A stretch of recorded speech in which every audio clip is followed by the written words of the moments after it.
آج ہم نے تیسری تراویح کے اندر چوتھا پارہ جو سورہ آل عمران اور سورہ نساء پر مشتمل ہے اس کی سماعت کی، اور ساتھ ہی ساتھ سورہ نساء جو 5ویں پارے میں پھیلا ہوا ہے تو آدھا پارہ اس کو ہم نے سماعت کیا۔ تو شروع میں جو چوتھا پارہ ہے جو سورہ آل عمران کا حصہ ہے اس کے اندر اللہ تبارک و تعالیٰ نے چند چیزوں کا خاص طور سے ذکر فرمایا۔ آغاز یہاں سے فرمایا کہ لن تنالوا البر حتی تنفقوا مما تحبون۔ بر کہتے ہیں مقبول نیکی کو، جس نیکی کو اللہ تعالیٰ قبول کر لے اس کو بر کہا جاتا ہے۔ اللہ تعالیٰ فرماتا ہے تم بر یعنی مقبول نیکی کو اس وقت پاؤ گے جب اپنی محبوب ترین چیز کو اللہ کی راہ میں خرچ کر دو گے۔ اب جس کے لیے جو بھی پیاری ہو، ایک صحابی ہیں ابو دحداح رضی اللہ تعالیٰ عنہ، انہوں نے باغ کو صدقہ کر لیا۔ جیسے ہی صدقہ کیا تو باغ میں داخل بھی نہیں ہوئے۔ انہوں نے اپنی بیوی کو، اپنے بچوں کو باغ سے کہا کہ باہر آ جاؤ، تو ان لوگوں نے کہا اندر تو آؤ، بولے پہلے باہر آؤ پھر بات کریں گے۔ تو جب باہر بلایا تو کہا کہ میں نے اس باغ کو اللہ کی راہ میں صدقہ کر دیا ہے، ابو دحداح رضی اللہ عنہ۔ اور اس کے بعد جب صدقے کی بات چلی ہے تو ظاہر سی بات ہے ہر نیک کام کرنا، حضور نے فرمایا صدقہ ہے، کل معروف صدقہ، ہر نیک کام صدقہ، ہر نیک کام کرنا صدقہ ہے۔ اور ایمان والوں کے لیے سب سے بڑی معراج تو یہی ہوتی ہے کہ وہ اللہ تعالیٰ کی بارگاہ میں حاضر رہے، رسول اللہ کی بارگاہ میں حاضر رہے۔ تو بارگاہ خداوندی میں اس وقت حاضری کا ایک ہی مقام تھا جو بڑا مشہور و معروف تھا، وہ تھا خانہ کعبہ۔ تو اس کا ذکر اللہ تعالیٰ نے فرمایا کہ سب سے پہلا گھر جو روئے زمین پر بنا وہ خانہ کعبہ بنا ہے۔ اب وہ کیسے بنا، ایک لمبی تاریخ ہے، پروسیس پورا ایک دم زبردست معاملہ ہے اس کا۔ کہتے آدم علیہ السلام نے اس کو بنایا انڈیا سے جا کر کے، ہند کی سرزمین سے، پھر اس کے بعد مسجد اقصیٰ کو بنایا، اور کچھ لوگوں نے کہا کہتے ابراہیم نے بنایا اپنے بیٹے اسماعیل کے ساتھ خانہ کعبہ کو، اور مسجد اقصیٰ کو بنایا اپنے بیٹے اسحاق کے ساتھ مل کر، کہتے ابراہیم علیہ السلام نے۔ بہرحال تو خانہ کعبہ کا ذکر ہے۔ پھر خانہ کعبہ میں چونکہ بڑی عظمت کی جگہ، امن والی شے ہے، امن والی چیز ہے، تو اس کا ذکر کرنے کے بعد پھر اللہ تعالیٰ نے مختلف چیزوں کا ذکر فرماتے ہوئے دو چہروں کا ذکر کیا ہے۔ ایک وہ چہرے جو مبیضہ روشن ہوں گے، اور ایک وہ چہرے جو مسودہ ایک دم کالے ہوں گے، سیاہ فام ہوں گے۔ تو ان چہروں کا ذکر فرمایا کہ دو طرح کے چہرے ہوں گے، چہرے دنیا میں بھی آخرت میں بھی۔ اور جن کے چہرے کالے ہوں گے اوپر ذلت و رسوائی چڑھ رہی ہوگی، وہ کفر کے چہرے ہوں گے، اور جن کے چہرے روشن ہوں گے وہ ایمان کے چہرے روشن ہوں گے۔ پھر اس کے بعد اللہ تعالیٰ نے اور بھی کئی چیزوں کا ذکر فرمایا۔ پھر ڈائریکٹ اللہ تبارک و تعالیٰ نے غزوہ بدر کا ذکر فرمایا ہے، اور غزوہ بدر کے بارے میں سبھی کو معلوم ہے کیا ہوا، 17 رمضان کو۔ پھر اس کے بعد اللہ تعالیٰ نے غزوہ احد کا ذکر فرمایا، تفصیلی واقعہ پورا غزوہ احد کا، اور غزوہ احد کے بعد چند چیزوں کا ذکر فرما کر کے سورہ آل عمران کا اختتام ہوا۔ اس کے بعد سورہ نساء کا آغاز ہوتا ہے چوتھے پارے میں۔ سورہ نساء، نساء معنی ہوتا ہے عورتیں۔ ایک عورت اس کو امرأۃ عربی میں کہا جاتا ہے، اور کئی عورتیں ہو جائیں تو اس کو نساء کہا جاتا ہے، یعنی عورتیں۔ اب سورہ نساء ہے تو اس میں چونکہ وہ عورتیں خصوصیت کے ساتھ بتائی گئی ہے جن سے نکاح کرنا حرام ہوتا ہے، اسی بیس پر اللہ تبارک و تعالیٰ نے خاص طور سے سورہ نساء کو سورہ نساء کے نام سے منسوب کیا ہے۔ شروع میں سورہ نساء کے کیا ہے، انسان کی پیدائش کا ذکر ہے کہ اللہ تعالیٰ نے ایک جان سے سارے انسانوں کو پیدا فرمائے، اور وہ جان آدم علیہ السلام۔ پھر ایک جان سے ذکر پیدا فرمانے کے ذکر کرنے کے بعد قبیلے کو اور انسانوں کی اجتماعیت اور سوسائٹی کو اللہ تعالیٰ نے پروان چڑھایا۔ اب ظاہر سی بات ہے جب پروان چڑھے، انسان آگے بڑھے، تب ایسی صورت میں محبت بھی آئی، نفرت بھی آئی۔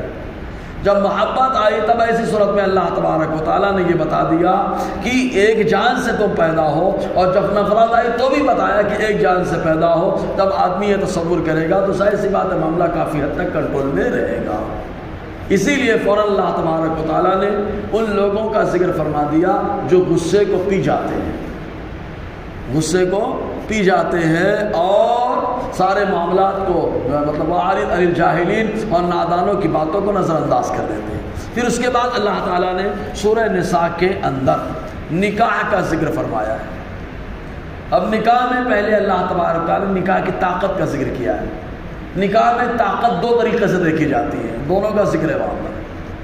دو طاقت، پہلی ایک طاقت مرد کی طاقت، اور ہر آدمی سمجھتا ہے، ہمارے یہاں بہت سارے لوگ وہاں بہت طاقت رکھتے ہیں، وہ طاقت وہ آپ کی اہلیہ جانتی ہے آپ کی کتنی ہے، وہ طاقت کا ذکر ہے۔ دوسری وہ طاقت ہے جس کو مہر اور نان نفقہ کہا جاتا ہے، وہ طاقت۔ ان دونوں طاقتوں کا ذکر فرمایا اللہ تبارک و تعالیٰ نے۔ پھر اس کے بعد اللہ تبارک و تعالیٰ نے متعدد شادی کی اجازت دی، وہ بھی انصاف کی شرط کے ساتھ۔ اور یہ چند شادیوں کا جو ذکر آیا، 1 2 3 4، یہ 4 تک معاملہ رکھا گیا، اس میں اللہ تعالیٰ کی حکمتیں بہت ساری رہی ہیں۔ چونکہ اس حضور کے زمانے میں جنگ ہو رہی ہے، مرد جاتے شہید ہو رہے ہیں، اور ظاہر سی بات ہے زیادہ تر نوجوان شہید ہو رہے ہیں، اور جب نوجوان شہید ہوں گے، شادی شدہ ہوں گے، تو ان کی اہلیہ کو زندگی گزارنا دشوار ہوگا۔ اس لیے اللہ تعالیٰ نے موقع دیا کیا کہ اگر ایک بیوی کا شادی کر لی ہے تم نے، تو دوسرے سے بھی کر لو، تاکہ وہ بیوہ نوجوان جو تنہائی میں زندگی گزار رہی ہے، تمہارے سہارے اس کی بھی زندگی کٹ جائے گی۔ ایسے ہی بہت ساری بچیاں ہوتی ہیں جن کا رنگ صاف نہیں ہوتا ہے، تو ان کی شادیاں نہیں ہوتی ہیں۔ تو اللہ تبارک و تعالیٰ نے مردوں کو دیا، اگر طاقت تمہارے اندر ہے تو ان لڑکیوں سے بھی شادی کر لو، تاکہ وہ مایوسی کا شکار نہ ہو، تمہارے سارے اس کی بھی زندگی کٹ جائے۔ بہت ساری حکمتیں اللہ تبارک و تعالیٰ نے اس میں رکھی ہیں۔ پھر اس کے بعد جب نکاح کا ذکر چلا تو ظاہر سی بات ہے، کیا سب سے نکاح کر سکتے ہیں؟ تو اللہ تبارک و تعالیٰ نے نسبی کچھ عورتیں ہیں جن سے نکاح حرام فرمایا ہے، ان کا ذکر فرما دیا ہے۔ آخر میں ایک دم رکھا ہے ان کا، کون کون ہے؟ جیسے سگی ماں ہے، زبانی نہیں کہ ہمارے یہاں ہم کسی کو اماں بنا لیے، اماں بنا لی، نہیں، اماں بنانے سے کچھ نہیں ہوتا، سگی اماں ہونا۔ بہن، سگی بہن، ان سے نکاح حرام ہے، منہ بولی بہن سے نہیں چلتا۔ ایسے ہی سگی بھتیجی، سگی بھانجی، یہ سب نکاح میں حرام ہے۔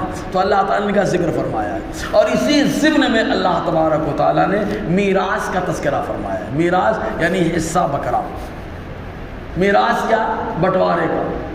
ایک حدیث میں حضور صلی اللہ علیہ وسلم نے ارشاد فرمایا، علم الفرائض فإنها نصف العلم۔ حضور نے فرمایا میراث اور فرائض کے مسائل سیکھو، کیونکہ یہ آدھا علم ہے۔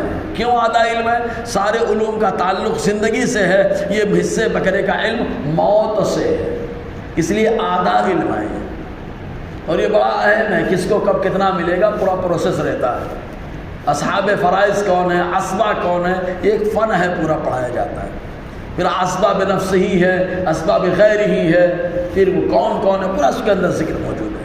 پھر کب آدمی محروم ہوگا، کب محروم نہیں ہوگا، اب محروم ہوگا تو کیا کہتے ہیں، حرمان ناقص ہے یا حرمان کامل ہے، کیا ہے، وہ پورا آگے پورا ایک پروسیس ہے پورا بہرحال۔ پھر اس کے بعد اللہ تعالیٰ نے جیسے ان عورتوں کا ذکر فرمایا اس کے فوراً بعد جن سے نکاح کرنا حرام ہے۔ پھر 5ویں پارے کا جب آغاز کیا تو یہ بتایا کہ 2 عورتوں کے سامنے آدمی اپنی سطر کو کھول سکتا ہے، بس۔ کون 2 عورتیں؟ ایک وہ جو اس کی بیوی ہو، اور ایک ماں ملکت ایمانکم، وہ عورت جو باندھی ہو۔ خالی باندھی کے سامنے اور اپنی بیوی کے سامنے سطر کھول سکتا ہے، دوسرے کے سامنے کھولنے کی اجازت نہیں۔ پھر 5واں پارہ چلنے لگا، اور جب 5واں پارہ چلنے لگا اسی میں سورہ نساء کے اندر وہ اکثر ایک معاملہ آتا ہے، کیا جھگڑے ہو جائے، عورت میاں بیوی کا جھگڑا ہو تو کیسے حل کیا جائے۔ پھر اللہ تعالیٰ نے اس کی 5 طریقے بتائے ہیں۔ نصیحت کرنا، شب برات نہیں بتائے تھے، نصیحت کرنے سے مسئلہ نہ حل ہو تو بستر الگ کرنا، وہ نہ ہو تو پھر مسواک سے مارنا، پھر پیرنٹس میٹنگ کرانا۔ اس کے فوراً بعد اللہ تعالیٰ نے پھر ذکر فرمایا، وَاعْبُدُوا اللَّهَ، اللہ کی عبادت کرتے رہو۔ یعنی فوراً اللہ تعالیٰ نے جھگڑے کے ذکر بعد اپنی عبادت کا، کیونکہ جب آدمی کی توجہ عبادت پر ہوگی تو جھگڑا بھی اپنی ذات کے لیے نہیں کرے گا، کرے گا تو دین کے لیے کرے گا۔ وَاعْبُدُوا اللَّهَ۔ پھر اس کے بعد اللہ تبارک و تعالیٰ نے سورہ نساء کے ہی اندر 3 مسلسل آیتوں کا اسپیشل رکھا ہے۔ ایک وہ جو لکھی ہوئی وَلَوْ أَنَّهُمْ إِذْ ظَلَمُوا أَنفُسَهُمْ جاؤ، یہ آقا علیہ السلام کی بارگاہ میں ایمان والوں کو معراج کرانے والی آیت ہے۔ یعنی گناہ ہو جائے، خطا ہو جائے، دربار مصطفیٰ میں چلے جاؤ، معافی مانگ لو، مصطفیٰ خالی دعا کر دیں، اللہ تعالیٰ توبہ قبول کرنے والا مہربان ہوگا، ہے نا۔ اس کا ذکر ہے۔ پھر اس کے فوراً بعد اللہ تبارک و تعالیٰ کس کا ذکر فرمایا معلوم؟ جو حضور کے اختیار کو نہ مانے، اللہ تعالیٰ فرماتا ہے وہ ایمان والا نہیں ہے۔ مصطفیٰ کے فیصلے کو بھی ماننا ہے، مصطفیٰ کے اختیار کو بھی ماننا ہے۔ پھر اس کے بعد اللہ تعالیٰ نے اور بھی کئی چیزوں کا ذکر فرمایا۔ آخر میں جہاں پہ ہم نے جا کے بات مکمل کی کیا ہے؟ وَمَنْ أَصْدَقُ مِنَ اللَّهِ حَدِيثًا، اللہ سے زیادہ بات میں کون سچا ہے؟ یعنی الحمدللہ ہمارا پروردگار سچا ہے، سبحان اللہ۔ اب اگر کوئی ادھر تصور کرے کہ اللہ کس یعنی جھوٹ پر قادر ہے، جھوٹ بول سکتا ہے، معاذ اللہ، اللہ تعالیٰ مکر کر سکتا ہے، دھوکہ دے سکتا ہے، تو ہم کہیں گے پھر سبحان کس کو کہتے ہو؟ سبحان کہا ہی جاتا ہے وہ جو عیبوں سے پاک ہے، تو جھوٹ عیب ہے، میرا اللہ عیب سے پاک ہے نا۔ اور پھر کہیں گے قرآن میں تو آیا وَمَكَرُوا وَمَكَرَ اللَّهُ واللہ خیر الماکرین، اللہ نے مکر کیا۔ ہم نے کہا کہ پاگل، ہم نے ظاہری معنی کو لیا ہی نہیں ہے۔ مکر کا ایک لغوی معنی جو ہے دوسرا ایک معنی ہوتا ہے، کہا کیا؟ کہا اندر اندر تدبیر فرمانا، خفیہ تدبیر فرمانا۔ ان لوگوں نے چالیں چلی اور میرے اللہ نے خفیہ تدبیر فرمائی ہے، یہ معنی ہوتا ہے۔ اور بھی باتیں ہیں، یہاں پر بات مکمل ہوئی انشاءاللہ، اور آگے سلسلہ رہے گا۔ اللہ تعالی ہم سب کو فیضان تراویح اور فیضان قرآن سے مالا مال فرمائے۔